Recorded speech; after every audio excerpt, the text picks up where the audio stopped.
Hey guys, and welcome back to the kitchen. Today we want to talk about food choices. High volume food versus low volume food, high calories, low calories, all that fun stuff. A lot of times people think good, bad, and for us it's just a matter of like what works best for you in any given situation, right? So we have a few examples here. Lo and behold. Boom. The Oreos. infamous white fudge. White fudge Oreos. They're pretty good. They are pretty good. So we got white fudge Oreos, and we have a bowl of blackberries. Now, this bowl of blackberries is 100 calories, so it came in weighing around 234 grams, but it's a nice size bowl for 100 calories. You could stack this. You could put like some cinnamon or some Walden Farms syrup, have a little bowl, be pretty amazing Right. if you wanted something sweet and something that would last a second. Yes, and so it gives you a decent size, what we'll call volume, okay? Now here, Ooh. we have the delicious white fudge covered Oreos. And guess what? One The same calorie. Oreo holds 100 calories. So for me, that's that single bite. That It's is a just like, single bite for him. throw it in my mouth. No joke on that. And so what this is showing you is they're both 100 calories. This we would consider low volume. This is higher volume. So if you find yourself like, oh my gosh, I am ravenous and I want something to fill my stomach, then this is probably a good option for you. The volume is going to expand your stomach and you're going to get that feeling of fullness.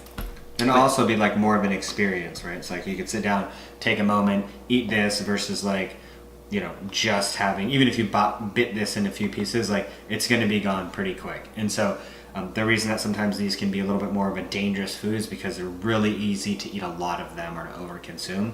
Whereas like if you want to like have a bunch of food, then something like this is going to be a little bit more friendly. And so with this, obviously, there's nothing wrong with the Oreo, but it comes down to choices and what experience are you looking to have.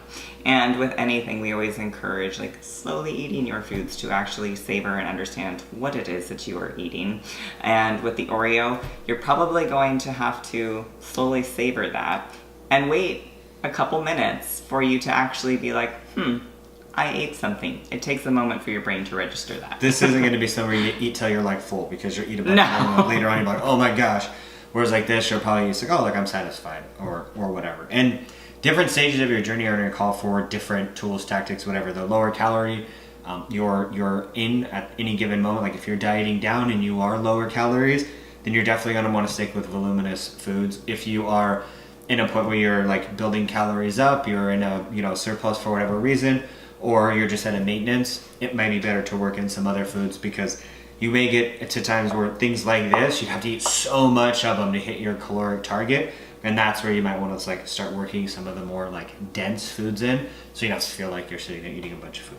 I personally like that, but He does. And same thing comes to the amount of meals that you're having in a day. So if you're having, 4 to 5 meals a day, your meals are probably going to be a lot smaller, less calories, and you probably want a little bit higher volume, or maybe you just want less calories and less volume.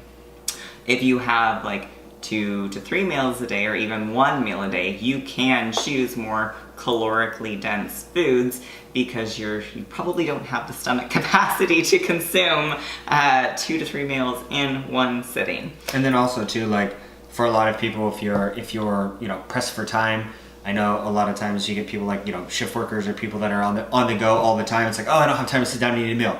That's where something like this might actually be a good option because you can like A protein bar or a protein shake. Yeah, so it's like you can have a decent amount of calories without necessarily needing to sit down and eat a salad for 15 minutes. Not saying that you want to live off cookies, like she said. You definitely want to have like something that has adequate protein, but a protein shake and something like this would be something that you can consume fairly quick if you're always on the go. So things like that may be convenient depending on the time. So use your nutrition tracker as a tool to be able to identify what is actually in foods and then start tracking them and see like what is it that you're looking to experience. How can you integrate it within your life? And like if you do want to try the Oreo, like try the Oreo and see like was that worth it? Or if you're preferring more voluminous foods, go for that. But it all comes down to how it fits your life what you want to experience, what you can do, and it's just a lot of knowledge that you're about to absorb. Well, then with these types of things, never like look at, like, I wouldn't read this and be like, oh, serving size, right? So whenever you're going to decide how much you're going to eat, base it off what you need for that meal, that snack, your overall calories. Don't necessarily take like, oh, what's a good amount? It's like, as you're learning this, it's like, all right, cool, this is how many calories I need. Serve yourself the appropriate amount of calories. That's going to be your serving size for that meal or that day. Enjoy it and see how your body feels.